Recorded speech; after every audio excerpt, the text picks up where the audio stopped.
네.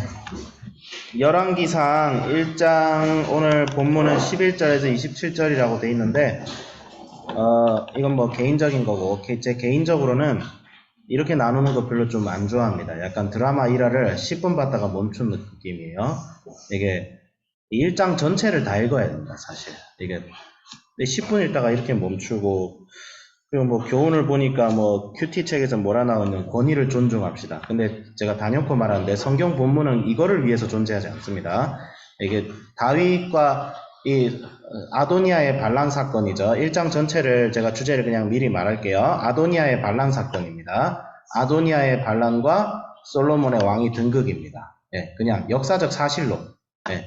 그러니까 우리가 지금 읽고 있는 성경 말씀은 장르가 있어요. 성경에도 문학 장르가 있는데 열왕기상은 이제 우리가 구약의 역사서라고 하죠. 예, 여호수아서 그때부터 사실 모세오경도 사실 역사서에 들어가는데 그건 좀 장르가 섞여 있죠. 근데 쭉 가서 역사서라고 하는데 역사서는 이야기로 이루어져 있거든요. 그러면 이야기로 이루어져 있으면 우리가 이야기의 3대 요소라는 게 있잖아요. 그 뭐라고 하지? 등장인물이 있고 또 뭐가 있지? 등장인물이 있고 사건이 있고 배경이 있죠. 그렇죠? 역사서도 그렇게 이루어져 있어요. 그러니까 배경은 뭐예요?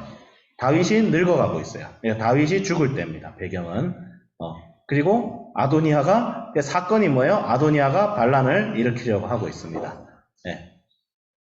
그리고 등장인물은 뭐예요? 네. 등장인물 다양하죠. 아도니아도 있고, 근데 뭐 배경 설명이니까 아도니아는 여기엔 등장 안 하죠. 다윗, 늙은 다윗. 그 다음에 아비삭도 뭐 그냥 배경이고, 바세바. 그 다음에 선지자 나단. 딱 이렇게 세 명이 등장하죠. 선지자 나단, 바세바, 그 다음에 다윗. 우리가 생각을 해봐야 되는 게 구약의 이스라엘의 역사가 왜 존재할까요? 구약의 이스라엘 역사가 왜 존재하는지 그리고 이 사건이 왜 기록이 됐는지를 봐야 돼요. 왜 성경 말씀은 단순히 솔직히 이스라엘 역사가 우리하고 무슨 상관이 있어요? 그렇죠? 이스라엘 이때 우리나라 무슨 시대였어요? 고조선 시대였잖아요. 네, 고조선이었잖아요. 고조선이 뭐 이때부터 존재했는지도 모를 굉장히 굉장히 옛날. 네, 기원전 2005, 기원전 한 500년, 700년경에 700인가 800인가 어쨌든 그때쯤에 있었던 시대인데 고대 근동에 이런 역사적 어떤 사실이 우리랑 무슨 상관이 있을까? 상관이 있죠. 왜냐하면 구약에서 나오는 이스라엘 역사는 하나님의 언약의 역사입니다. 하나님께서 자기 백성을 구원하고 인류를 구원하기 위해서 역사적으로 어떻게 개입하시고 어떻게 해오셨는가 그것에 대한 역사예요. 그래서 모세를 하나님께서 세우신 이유도 하나님께서 다윗을 세우신 이유도 이스라엘의 역사를 이어가신 이유도 다 하나님께서 자기 백성을 그리고 더 나아가서 자기를 믿고 자기의 백성이 되려 한 모든 자들의 구원을 위해서 하나님께서 인류의 역사 동안에 계속 이어져 왔다라고 생각을 하면 됩니다. 그래서 간단하게 얘기하면 구약의 역사는 오늘날 누구의 역사라고 보면 되면 교회의 역사라고 보면 됩니다. 교회. 그러니까 예수님 오시기 전에 교회를 이스라엘이라고 보면 돼요. 네, 교회든 이스라엘은 공통점이 뭐가 있어요? 하나님께 복종하고 하나님을 주인 삼는 공동체예요, 공동체. 근데 예수님 오시기 이전에는 그게 국가의 형태로 존재했어요. 민족 국가의 형태로 존재했으니 그게 이스라엘이고 예수님이 오신 이후엔 민족과 국가를 초월하죠. 민족과 국가를 초월해서 이제는 전 세계에 퍼진 하나님의 공동체, 여호와의 공동체, 예수 그리스도의 중생을 얻은 공동체로서 교회가 존재합니다. 예수님이 오시기 전에는 죄를 뭘로 씻었죠? 짐승의 피로 제사를 바쳐서 씻지만 오늘날 우리의 죄는 어떻게 씻죠? 예수님의 보혈로 씻습니다. 그러면 그런 차이가 있는데 그러면 이 아도니아가 다윗을 무시하고 자기가 왕이 되려 한 거. 이게 왜 우리가 이것을 알아야 될 이유가 왜 있을까? 네, 왜 있을까? 이게 항상 고민이죠. 항상 고민인데 저는 1장을 보면서 열왕기상은 항상 사무엘상하고 이어져 있습니다. 그러니까 사무엘상, 사무엘하, 열왕기상, 열왕기하 이게 사실은 같은 책이에요. 우리 드라마로 보면 시즌 1, 2, 3라 보면 돼. 그렇게 보면 돼요. 예. 그러니까 그래서 열왕기상부터, 그러니까 사무엘상부터 열왕기하까지. 이게 하나의 스토리입니다. 하나의 스토리. 왜? 그때부터 사사기 시대가 저물고 사사들의 시대가 저물고 이스라엘의 왕이 세워지고 이스라엘 왕이 세워진 다음에 이스라엘이 어떻게 이 왕국이 분열이 되고 끝나는지가 다 기록이 되어 있거든요. 네. 왕들의 기록이 다 기록이 되어 있어요. 근데 이 왕들의 기록을 통해서 우리가 알 수 있는 것은 뭐냐면 아도니아는 그러니까 하나님께서 왕을 세우실 때 기준이 딱 하나 있어요. 어떤 자가 왕이 될 수 있어요? 첫 번째는 다윗의 혈통이어야 되죠. 아도니아가 다윗의 혈통인 건 맞아요. 그렇죠? 다윗이 와이프가 좀 많았어요. 예, 그래서 참 이게 그 사람의 결함이죠. 사실 사울도 그렇게 와이프가 안 많았다고 하는데 어쨌든 근데 자식이 많았는데 근데 중요한 건 뭐냐면 두 번째 제일 중요한 거 다윗의 혈통보다 중요한 게 있어요. 기름 부음을 받아야 돼요. 그러니까 하나님께서 택한 자가 왕이 돼야 되는 게 이 세상 나라와 이스라엘의 차이는 뭐냐면 이스라엘은 하나님의 백성, 하나님의 나라로서 기름 부음 받은 자가 왕이 돼야 돼요. 기름 부음 받은 자. 다른 뭐 아무나 왕으로 세우면 안 돼요. 이게 얼마나 그것이 잘못됐는지 북이스라엘은 기름 부음 받은 자가 왕이 되지 않고 힘센 놈이 왕이 되니까 계속 쿠데타 일어나고 막 죽이고 하는데 나중에 분열 왕국기에 남유다는 그래도 그런 게 좀 적었어요. 끝까지 다윗의 혈통을 이어간 사람들이 기름 부음 받고 왕이 됐어요. 그게 나쁜 놈이든 좋은 놈이든. 예, 나쁜 놈이든 좋은 놈이든. 근데 아도니아는 그걸 무시한 거죠. 자기의 힘과 자기의 실력으로 왕이 되려고 한 거예요. 예. 근데 하나님께서는 누굴 택하시죠? 솔로몬을 이미 택하셨죠. 예. 그건 뭐예요? 솔로몬이 아도니아보다 잘나서가 아닙니다. 예, 이거는 솔로몬은 이게 막 우리가 성경을 읽을 때 가장 주의할 점이 너무 교훈적으로 읽으려고 하는 거.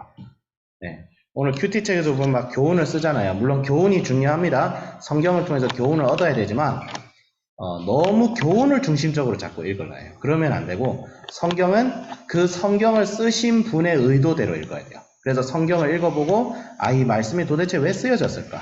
그래서 난 뭐가 적용이 잘 안 된다. 그럼 적용 안 하셔도 돼요. 솔직히.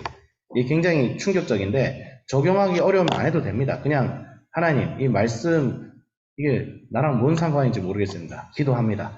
그리고 그런 의문을 가진 채 계속 성경을 읽다 보면 풀어지는 거예요.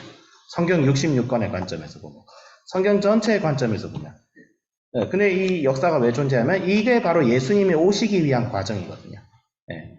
다윗이 왕이 되고 다윗을 통해서 솔로몬이 왕이 되니까 솔로몬은 이제 뭘 세워요? 여호와의 성전을 짓죠. 왜? 하나님께서 다윗에게 약속하시죠. 다윗아 너의 후손을 통해서 성전을 이곳에 짓겠다. 그 성전이 있던 자리에 이제 누가 바뀌죠? 예수 그리스도의 십자가가 바뀌고 그 성전에 어린 양의 피가 바쳐지는데 그 피가 오늘날 뭘 상징해요? 예수 그리스도의 피의 대속을 상징하는 거죠. 그러니까 이거는 철저한 구속사입니다. 구속. 하나님께서 자기 백성을 구원하기 위해 어떤 과정을 거쳤는가, 인류 역사 속에 어떤 과정을 거쳤는가, 그 역사의 한 장면이 지금 여기에 들어가 있는 거예요. 네. 제가 조금 너무 장황하게 설명했나요? 근데 실제로 성경 역사 전체적으로 보면 이걸 이렇게 보게 되는 거예요. 그래서 이게 좀 어렵죠. 네, 말씀 한 장을 읽어야 되는데 66권 전체의 관점으로 또 봐야 되는데 그래서 좀 어렵죠. 어려우니까 그래서 사실 목사님들이 그걸 연구를 하는 거죠. 근데 중요한 것은 이제 이것을 통해서 저는 이제 하나님께서 정말 오늘 우리가 살아가는 시대 속에서 우리는 눈치를 채지 못하지만 하나님께서는 지금도 우리의 구원을 위해서 또 우리의 성화를 위해서 한 사람이라도 더 많은 영혼을 구원하기 위해서 정치면 정치, 경제면 경제, 사회면 사회 하나님께서 지금도 역사하고 있구나. 이것을 믿어야겠구나. 하나님께서 지금도 이 땅을 통치하고 계신다. 물론 반문할 수 있어요. 하나님이 살아계시고 통치한다면서 이 땅에 왜 아직도 악이 존재하고 이 땅에 왜 아직도 이런 잔인하고 힘들고 포악한 일들이 존재하는가. 이게 이 세상면 성경에도 다 기록되어 있어요. 하나님이 통치하는데 막 잔인한 일들이 보여져요. 아달라 여왕 시기 때 다윗의 자손들 다 죽이려 했어요. 그때 한 사람 빼고 다 죽었어요. 그러면 생각해 봅시다. 얘들이 뭔 죄를 지어가지고 이렇게 죽임을 당하고 하나님께서 그 사람들이 죽도록 왜 허용하셨을까? 여기에 대해서 성경은 답을 안 해주고 있어요. 욥기에도 답을 안 해주고 있어요. 다만 하나님의 거룩한 계획 안에서 거룩한 계획은 분명히 있는데 이것을 우리의 입장에서는 결코 아직은 알 수가 없다. 이렇게만 얘기하고 있어요. 그럼에도 너희들은 믿을 것이냐? 하나님의 선하심을. 성경은 그렇게 주제를 던지고 있어요. 이 악의 문제에 대해서.